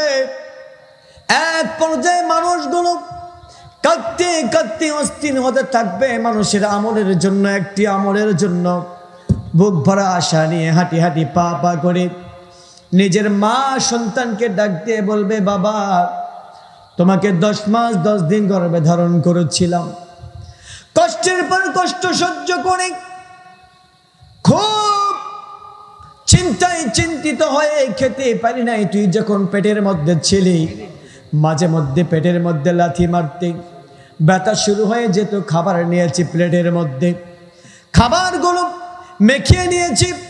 তোমার বাবা গোস্ত এনেছে, মাছ এনেছে, ভালো করে রান্না করার পরে তোমার বাবাকে নিয়ে যখন আমি খেতে বসতাম, এক পর্যায়ে তোমার বাবা এক লোকমা মুখে দিত, আমিও তোমার বাবার সাথে যখন লোকমা মুখে দিব, এমন সময় তুমি পেটের মধ্যে এমন জোরে আঘাত করতে, খাবার প্লেটে থাকতো, মুখের মধ্যে যেত না। ও বাবা, আজকে একটি মাত্র নেকির জন্য আমি জান্নাতে যেতে পারতেছি না, তুমি যদি আমাকে একটি নেকি দিতে। সেই দিন সন্তান ডাক দিয়ে বলবে, মা মা তুমি আমাকে বাবা কেন বলতেছো? আমার জীবনে তো মাই দুনিয়ার মধ্যে ছিল না। আবার বাবা তার সন্তানকে ডাক দিয়ে বলবে, সন্তান তোর জন্য মানুষ মেরেছি, খুন করেছি, রাহাজানি করেছি, ছিনতাই করেছি, মানুষের জমির আল ঠেলেছি। আল ঠেলা আছে না নাই? আল কাটতে কাটতে এমন অবস্থা করে ফেলে, আমার সাথে ছোট ভাই এখানে উপস্থিত রয়েছেন, মাঝে মধ্যে আমরা দু ভাই গল্প করি যে ভাইরে এমন অবস্থা, মনে হয় সুতা দিয়ে আল বাঁধতে হবে। কথা বলেন ঠিক কিনা? আল কাটতে কাটতে এমন অবস্থা, নিজে তো হাঁটাই যায় না, আবার গরু নিয়ে গেলে তো আর এক অবস্থা, ধানের মধ্যে ভিড়ের মধ্যে পড়ে যায়।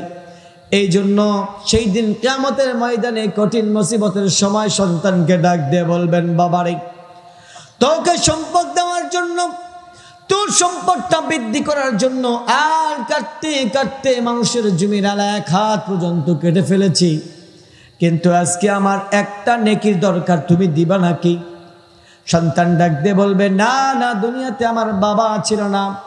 এক পর্যায়ে স্ত্রীকে ডাক দিয়ে বলবে, স্ত্রী রে, পানের স্ত্রী, তোর জন্য কি করি নাই, সারাদিন পরিশ্রম করেছি, ওভার টাইম করেছি, বিদেশ কেটেছি, এরপরে তোর জন্য গহনা দরকার গহনা দিয়েছি, তোর জন্য দামি শাড়ি দরকার দামি শাড়ি কিনে দিয়েছি, তোর সুখের জন্য 2 তলা 3 তলা 4 তলা 5 তলা 8 তলা 10 তলা দরকার 10 তলা করে দিয়েছি, এসি লেগে দিয়েছি, টাইলস বসে দিয়েছি, রুমের মধ্যে সব কিছু দেওয়ার পরেও যা তোমার চাহিদা আমি পূরণ করে দিয়েছি।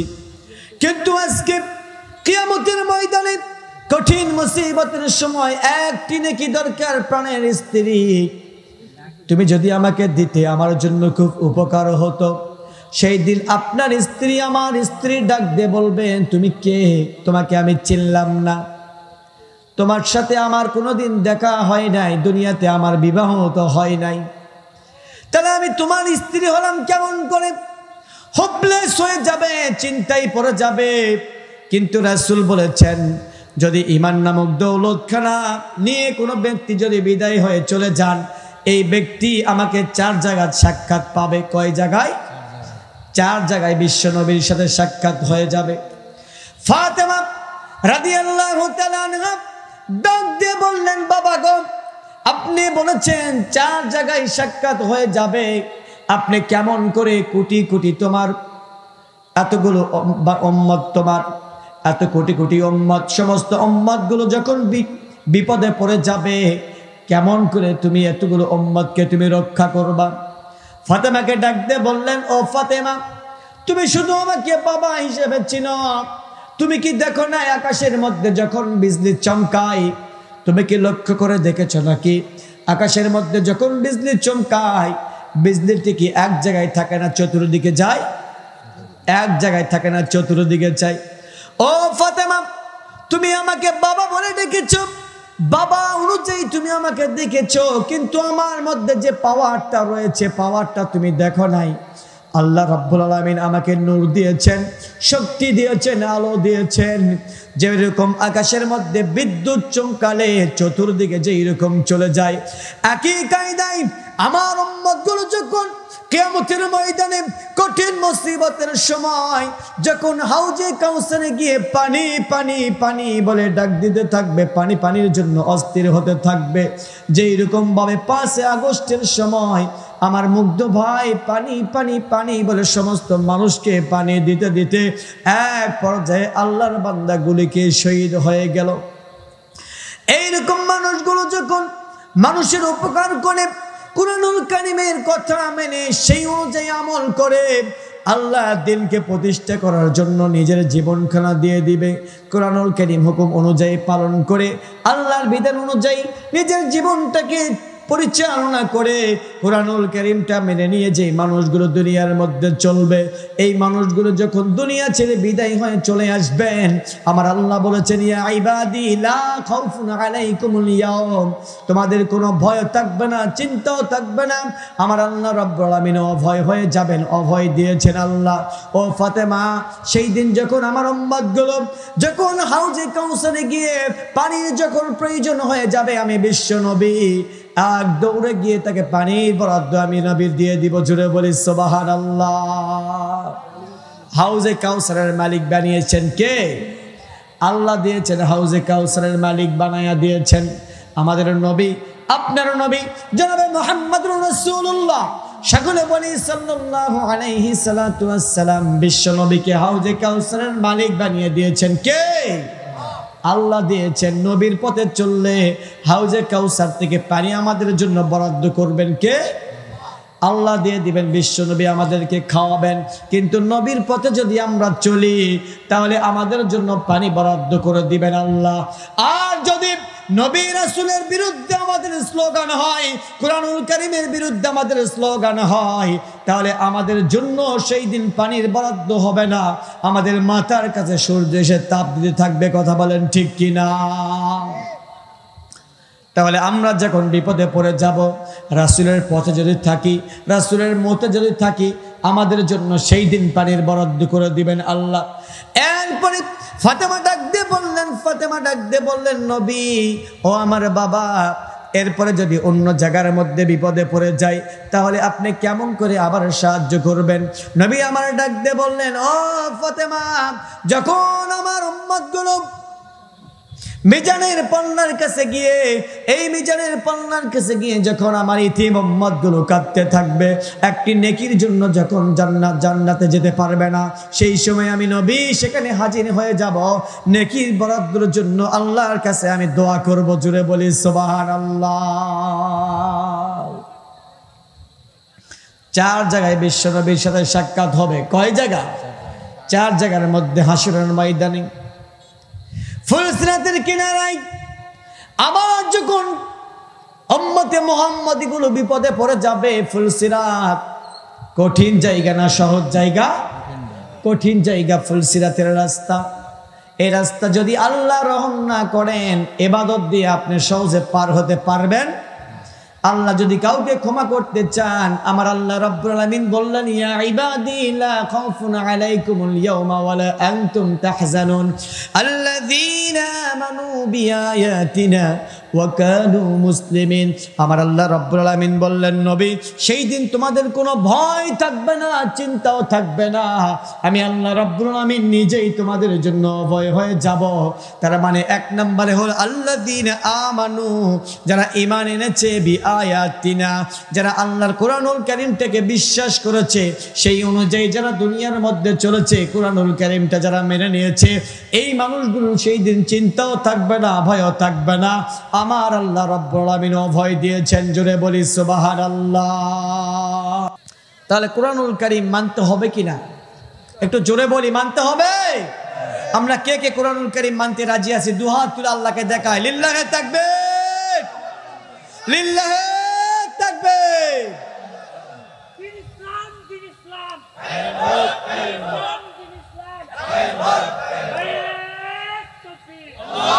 বসে যান ইনশাআল্লাহ। তাহলে কোরআনুল কারীম মানতে হবে। কি মানতে হবে? কোরআন মানতে হবে।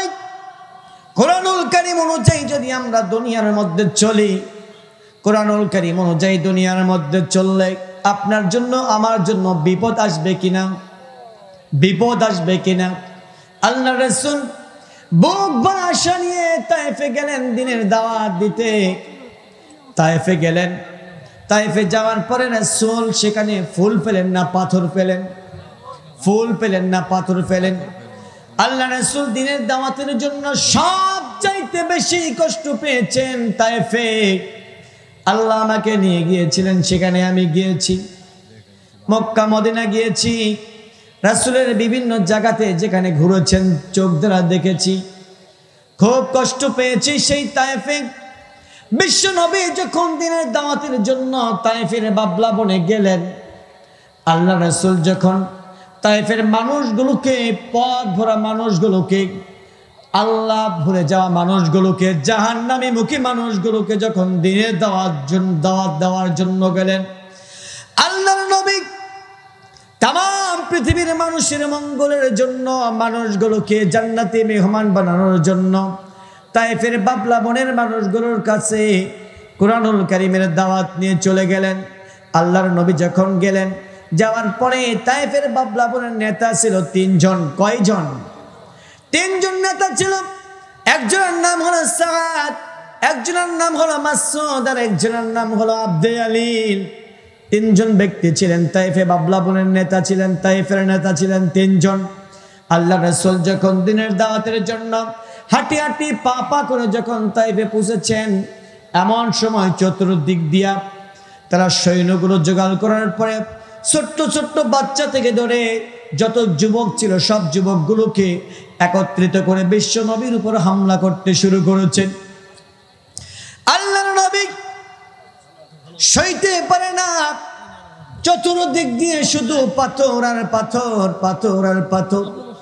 আল্লাহর নবীর উপর যখন চতুর্দিক দিয়ে যখন পাথর আসতে শুরু করেছেন, আল্লাহর নবী বেহুঁশ হয়ে জমিনের মধ্যে পড়ে গিয়েছেন। তারপরেও সাদ, মাসউদ, আব্দে আলীল 3 জন নেতা পাথর মারা বন্ধ করে দেন নাই। বিশ্ব নবীর উপর পাথর মারতে মারতে মারতে মারতে এক পর্যায়ে বিশ্ব নবী বেহুঁশ হয়ে পড়ে গেলেন। এমন সময় অনেকক্ষণ পর বিশ্ব নবীর যখন হুঁশ এলেন, আসার পরে দূর থেকে একজন লক্ষ্য করে দেখলেন আল্লাহর নবী সবচাইতে কষ্ট পেয়েছেন সবচাইতে বেশি তায়েফের ময়দানে। কোথায়? তায়েফের ময়দানে বুক ভরা আশা নিয়ে সেখানে গিয়েছিলেন।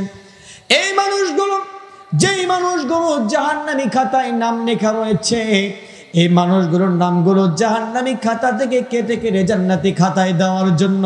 কিন্তু তায়েফের মানুষগুলো বুঝলো না, বিশ্ব নবীর গায়ে পাথর মারলেন, এক পর্যায়ে বেহুঁশ হয়ে শুয়ে রইলেন।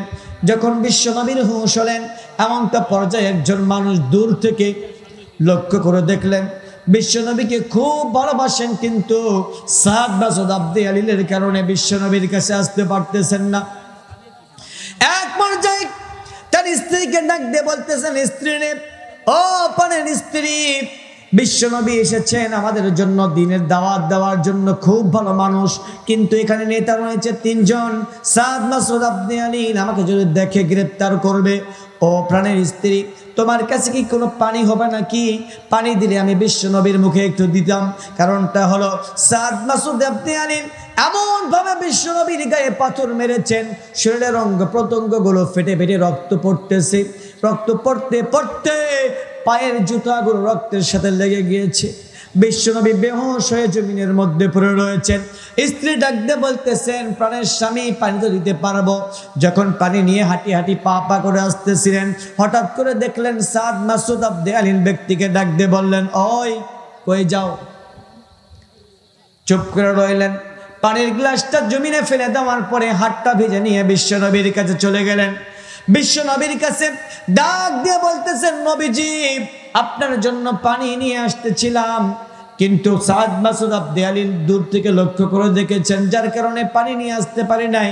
তবে একটি বুদ্ধি করে আপনার কাছে এসেছি, তা হলো হাতের মধ্যে হাতটা ভিজিয়েছি পানির পেয়ালার মধ্যে হাতটা ভেজানোর ফলে আঙুলের মধ্যে কিছু পানি রয়েছে, সেই পানিটা আপনার মুখে দিব।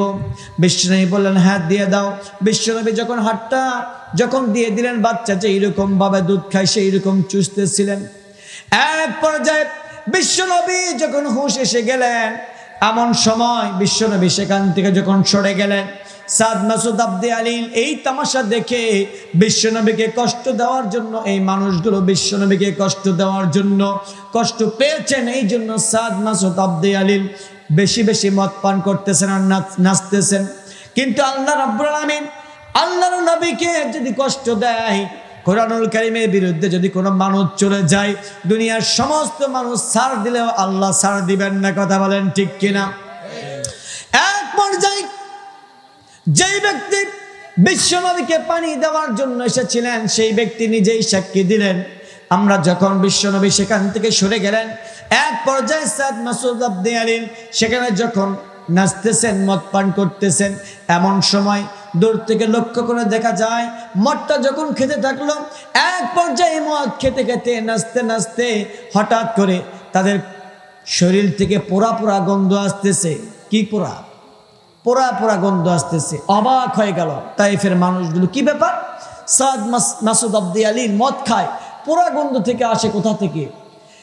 এক নয় কয়েক সেকেন্ডের মধ্যে যেই ব্যক্তি বিশ্বনবীর মুখের মধ্যে পানি দিলেন, সেই ব্যক্তি বলেন আমি নিজে উপস্থিত। এক পর্যায়ে পুরা পুরা ঘেন আসতে আসতে হঠাৎ করে সাদ মাসুদ আব্দে আলীর দেহটা পড়তে পড়তে নাক মুখ দ্বারা চোখ দ্বারা ধোঁয়া বের হতে শুরু করলো। আল্লাহু আকবার। দেখতে দেখতে সাদ মাসুদ আব্দে আলীর শরীরটা যখন পুড়ে যাচ্ছিলেন, হঠাৎ করে সেই ব্যক্তি বলেন আহারে, বিশ্ব নবীর মুখের মধ্যে এক ফোঁটা পানি দেওয়ার জন্য আনার জন্য চেষ্টা করলাম, বিশ্ব নবীকে মারার পরে জমিনের মধ্যে ফেলে দিলেন, তাও তাদের স্বাদ মিটে নাই। এরপরে বিশ্ব নবীকে এক গ্লাস পানি দিবেন, পানিও পান করে দিলে পানি পান করতে দিলেন না। এই জন্য আমার আল্লাহ রাব্বুল আলামিন এত বেজার হয়েছেন, বিশ্ব নবীকে কষ্ট দেওয়ার জন্য তারা যখন মদ পান করলো, এই মদটার মদ ছিল না, আমার আল্লাহ রাব্বুল আলামিন বারুজ বানাইয়া তাদেরকে দুনিয়া থেকে ধ্বংস করে দিয়েছেন। জোরে বলি সুবহানাল্লাহ। আজও দুনিয়ার মধ্যে এই কুরআনুল কারীমটাকে বন্ধ করার জন্য যদি কোনো মানুষ ষড়যন্ত্র করে, এই দুনিয়া থেকে আমার আল্লাহ রাব্বুল আলামিন এই মানুষগুলোকে নাস্তানাবুদ করে দিবেন। কথা বলেন ঠিক কিনা? এই কুরআনুল কারীমের হেফাজতকারী কে? আল্লাহ। আল্লাহ হেফাজত করবেন। আর এই কুরআনুল কারীম যে মানুষ মানবে, সেই মানুষটাকে আল্লাহ হেফাজত করবেন। জোরে বলি সুবহানাল্লাহ। তাহলে আল্লাহ বললেন নবী দ্বীনের দাওয়াত দিতে গেলে কষ্ট পাবেন। কারণটা হলো এমনি এমনি আল্লাহ জান্নাত দিবেন না। এমনি কি দিবেন? আমার আল্লাহ বলেন আল্লাহু ইয়াদউ ইলাল জান্নাতি ওয়াল মাগফিরাতি বিইযনিহি ওয়া ইউবাইয়িনু আয়াতিহি লিন-নাসি লাআল্লাহুম ইয়াতাযাক্কারুন। জোরে বলি আল্লাহু আকবার। আল্লাহ বললেন নবী والله يدعو إلى الجنة والمغفرة بإذنه ويبين آياته للناس لعلهم يتذكرون।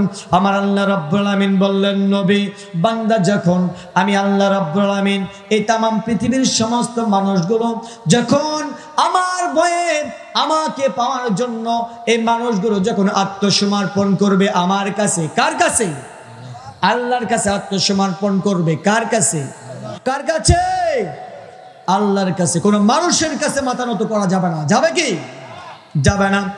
যখন কোন মানুষ আমার কাছে মাথা নত করবে, সিজদা দিবে, আমাকে যখন ভয় করবে, আল্লাহু ইয়াদউ ইলাল জান্নাতি ওয়াল মাগফিরাতি, আমি আল্লাহ রাব্বুল আলামিন দাআয়াদউ, আমি আল্লাহ আহ্বান করলাম। জোরে বলি আল্লাহু আকবার। আল্লাহ ডাক দিলেন। কে ডাক দিলেন? আল্লাহ ডাক দিলেন। আল্লাহু ইয়াদউ ইলাল জান্নাতি, জান্নাতের মালিক কে? আল্লাহ। সে জান্নাতের দিকে ডাক দিলেন কে? আল্লাহ। আমরা আল্লাহর বান্দা। আমরা কি?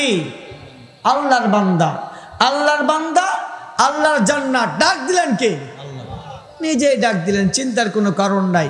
আমি তো বলেছি ইয়া ইবাদি লা খাউফুন আলাইকুমুল ইয়াউম, বলেছেন কে? সূরা যুখরুফ।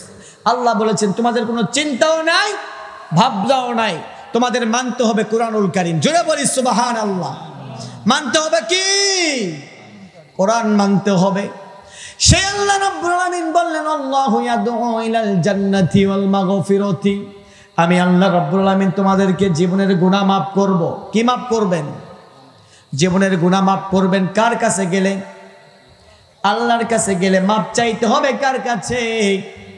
গুনাহ করেছেন, অন্যায় করেছেন, মাপ চাইবেন কার কাছে? চুরি করেছেন, মাপ চাইবেন কার কাছে? চুরি করেছেন, খুন করেছেন, অন্যায় করার পরে গভীর রাতে 12টা 1 মিনিটে আল্লাহর কাছে যখন হাত তুলে দোয়া করবেন, রব্বাল আলামিন জীবনে অনেক গুনাহ করেছি, চুরি করেছি, রাহাজানি করেছি, কিন্তু আজকে বুঝতে পারলাম দুনিয়ার জিন্দেগিতে চিরকাল আমরা বেঁচে থাকবো না। মুয়াজ্জিন সাহেব একদিন মসজিদের মধ্যে এলান করে দিবে, এই গ্রাম থেকে অমুক মানুষটি 10টা 2 মিনিটে ইন্তিকাল করেছেন। আল্লাহ একদিন আমারও এলান এই মসজিদের মধ্যে হবে। বুঝতে পেরেছি আল্লাহ তোমার কাছে আত্মসমর্পণ করলাম, জীবনে যা করেছি সব চাই, সবকিছু থেকে তোমার কাছে আমি তওবা করলাম। তওবা করতে হবে কার কাছে? আর একটু জোরে বলি, কার কাছে? আল্লাহর কাছে যখন তওবা করবেন, আমার আল্লাহ বলেছেন নবী গো, এই পৃথিবীর মধ্যে কোন মানুষ যখন কোন মানুষের কাছে কিছু চাইবে, একদিন চাইবে দিবে, 2 দিন চাইবে দিবে, 3 দিন চাইবে খোটা দিবে, প্রতিদিন তোমার টাকা লাগে। কথা বলেন হুজুর, বলবে কিনা? কিন্তু আল্লাহ বললেন না না, এই পৃথিবীর মানুষগুলো গভীর রাতে তাহাজ্জুদের নামাজ আদায় করার পরে সমস্ত মানুষ যখন ঘুমে যাবে, বিচারক যখন ঘুমে যাবে, সমস্ত সব কিছু যখন কলকারখানা যখন বন্ধ হয়ে যাবে, অফিস বন্ধ হবে, আদালত বন্ধ হবে, সবকিছু বন্ধ হবে, গভীর রাতে বান্দাগুলো যখন আমার কাছে দোকানে হাত তুলে দোয়া করবে, ইয়া রাব্বাল আলামিন আমি গুনাহ করেছি, মাফ করে দাও। আল্লাহ বললেন আমি তোমাদেরকে মাফ করে দিব। আবার বললেন তুমি আল্লাহ আমি এই কাজটি করেছি, আমার সম্পদ দরকার, আল্লাহ সম্পদ দিয়ে দিবেন। যেই মেয়েদের বিবাহ হয় না, গভীর রাতে আল্লাহর কাছে ডাক দিয়ে বলেন আল্লাহ আমার একটা ভালো একটা স্বামী দরকার। আপনি যখন দোয়া করবেন, দোয়া করার মালিক আপনি, কবুল করার মালিক আমার আল্লাহ। জোরে বলি সুবহানাল্লাহ। সে আল্লাহ রাব্বুল আলামিন বললেন নবী যখন বান্দা বান্দি গুলো আমার কাছে চাইবে, আমি আল্লাহ রাব্বুল আলামিন 2টি জিনিস দিয়ে দিব। কয়টি? আর একটু জোরে বলি কয়টি? আল্লাহ বলেন আল্লাহু ইয়াদউ ইলাল জান্নাহ। জোরে বলি সুবহানাল্লাহ। 1 নম্বরে হলো আমি আল্লাহ রাব্বুল আলামিন আমার জান্নাতের দিকে আমি আল্লাহ ডাক দিয়েছি। জান্নাতে তো আর গুনাহগার মানুষ যেতে পারে না। যেতে পারে না? হুজুর রয়েছেন বলেন তো, যেতে পারে না। এই জন্য আমার আল্লাহ কি সুন্দর করে বললেন আল্লাহু ইয়াদউ ইলাল জান্নাতি ওয়াল মাগফিরাতি, আমি জীবনের গুনাহ ক্ষমা করে দিব। জোরে বলি সুবহানাল্লাহ। গুনাহ মাফ করার মালিক কে? আল্লাহ মাফ করে দিবেন। আমরা চাই না, মানুষের কাছে চাই, কিন্তু আল্লাহর কাছে চেতে চাই না। কথা বলেন ঠিক কিনা? যতবার চাইবেন, যেই ব্যক্তি যত চাইবে আল্লাহ ওই ব্যক্তিকে তত দিবেন, এবং আল্লাহ ওই ব্যক্তিকে তত বেশি ভালোবাসেন। জোরে বলি সুবহানাল্লাহ। আল্লাহ বললেন নবী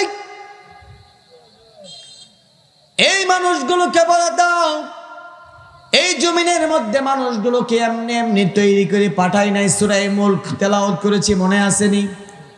আল্লাহ বলেছেন আল্লাযী খালাকাল মাউতা ওয়াল হায়াতা লিয়াবলুয়াকুম আইয়ুকুম আহসানু আমালা ওয়া হুয়াল আজিজুল গফুর। জোরে বলি আল্লাহু আকবার।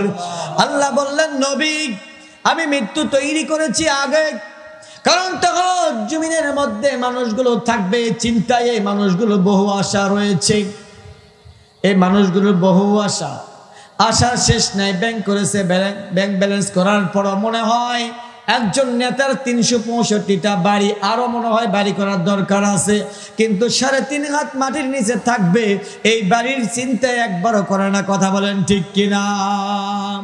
একদিন চলে যাব আমরা সবাই, থাকব না আমরা কেহ, শুধু মাটির নিচে পড়ে রবে দেহ।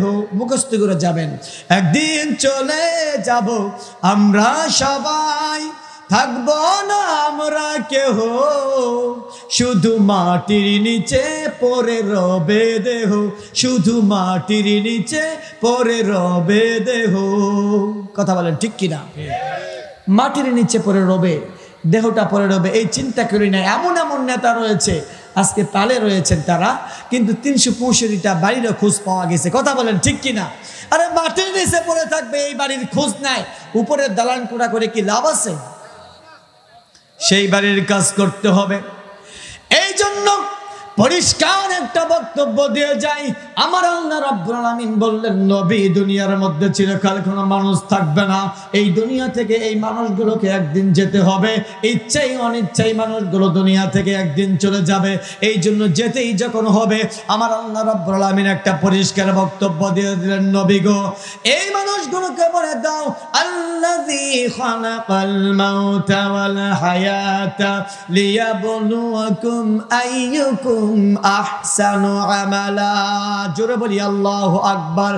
এই মানুষগুলো দুনিয়ার মধ্যে চিরকাল যেহেতু বেঁচে থাকবে না, এই জন্য এই মানুষগুলোকে নেকির কাজ করতে হবে, বেশি না কম। আহসানু আমালা, ভালো ভালো কাজ করতে হবে, কিন্তু ভালো কাজ করিয়া নেকির কাজ করতে হবে, বেশি না কম, বেশি করতে হবে। কিন্তু মুসলমান পরিষ্কার একটা বক্তব্য দিয়ে যাই, কিন্তু আজকে খোঁজ দেখা যাবে আজকে আমরা নেকির কাজ বেশি করি না, বদির কাজ বেশি করি। কথা বলেন ঠিক কিনা? খারাপ কাজটা বেশি করি, আজকে ভালো কাজ বেশি করি না। এই জন্য আজকে আমাদের ঘর থেকে আর আবু বকর ওমরের মতো লোক বের হয় না, আজকে আমাদের ঘর থেকে আবু জেহেলের মতো সন্তান বের হয়। কথা বলেন ঠিক কিনা? একটি কারণে। কয়টি কারণ? একটি কারণ, সেটা হলো আজকে আমরা প্রতিযোগিতা করি কে বেশি অন্যায়ভাবে সম্পদ উপার্জন করতে পারবে। কথা বলেন ঠিক কিনা? কিন্তু কখনো আমরা চিন্তা করি না, আল্লাহ রাব্বুল আলামিন বলেছেন, নবী আল্লাযী খালাকাল মাউতা, আল্লাহ মৃত্যু তৈরি করে দিয়েছেন, কোন টাইমে আমরা মারা যাব এই চিন্তা আমরা করি না। শুধু আমরা চিন্তা করি সম্পদ কেমন করে উপার্জন করব, সম্পদের পাহাড় বানাবো, কিন্তু সম্পদটাকে বৃদ্ধি করতে করতে এই সম্পদ আপনাকে আমাকে জাহান্নামে নিয়ে যাবে, এই চিন্তা আমাদের নাই। শুধুমাত্র চিন্তা সম্পদ উপার্জন করতে হবে। কিন্তু আল্লাহ বলেছেন, নবী না না, তা করা যাবে না। এই মানুষগুলোকে দুনিয়ার মধ্যে যতদিন বাঁচবে যেইভাবে চলবে, অন্যভাবে চলা যাবে না। কারণটা হলো আমি পথ বাতিয়ে দিয়েছি, সেই পথটা হলো রাসূলের পথে যেই মানুষগুলো চলবে, আমার আল্লাহ রাব্বুল আলামিন এই মানুষগুলোকে কিয়ামতের ময়দানে কঠিন মুসিবতের সময় এই মানুষগুলোর চিন্তাও থাকবে না, ভাবনাও থাকবে না। জোরে বলি সুবহানাল্লাহ। পথ বাতিয়ে দিয়েছেন কে? চলতে হবে রাসূলের পথে। রাজি আছেন তো? কোন পথে চলতে হবে? রাসূলের পথে চলতে হবে। কিন্তু রাসূলকে আমরা নেতা হিসেবে আমরা সকলেই মানি, কিন্তু দেখেন আজকে আমরা কোরআনুল কারীমের কথা মানি মসজিদের মধ্যে। কোথায়? ইমাম সাহেব যখন রুকুতে যায় আমরাও রুকুতে যাই, হুজুর ঠিক আছে না? যখন সেজদা করে সেজদা দেয়, আল্লাহু আকবার বলে আল্লাহু আকবার বলি, কিন্তু ইমাম সাহেব যখন কেরাত পড়ে কেরাত শুনি। কিন্তু সেখান থেকে বের হয়ে এই ইমাম সাহেব যখন বলে যে সৃষ্টি যার, আইন চলবে তার, এই কথা যখন বলে, এই কথা আমরা মানতে রাজি না। কথা বলেন ঠিক কিনা? সৃষ্টি যার, আইন চলবে তার। এই কোরআনটা দিয়েছেন কে? এই কোরআনুল কারীম যদি আমরা মানি, তাহলে আমাদের জন্য আল্লাহ রাব্বুল আলামিন রহমত দান করবেন কিনা? রহমত দান করবেন কিনা? কিন্তু কোরআন মানতে আমরা রাজি না। মানুষের তৈরি করা কিতাব দিয়ে আপনি দেশের মধ্যে শান্তি কোনোদিন পাবেন না, পাবেন না, পাবেন না। কথা বলেন ঠিক কিনা? আর লম্বা করে না মুসলমান, গভীর আর চিন্তা করার কোনো কারণ নাই, ভাবনা করার কোনো কারণ নাই। একটা কথা বলে দিয়ে যাই, আমার আল্লাহ রাব্বুল আলামিন পরিষ্কার একটা বক্তব্য দিলেন, নবী গো আল্লাহু ইয়াদউ ইলাল জান্নাতি ওয়াল মাগফিরাতি বিইذনিহি ওয়া ইউবাইয়িনু আয়াতিহি লিন-নাসি লাআল্লাহুম ইয়াতাযাক্কারুন।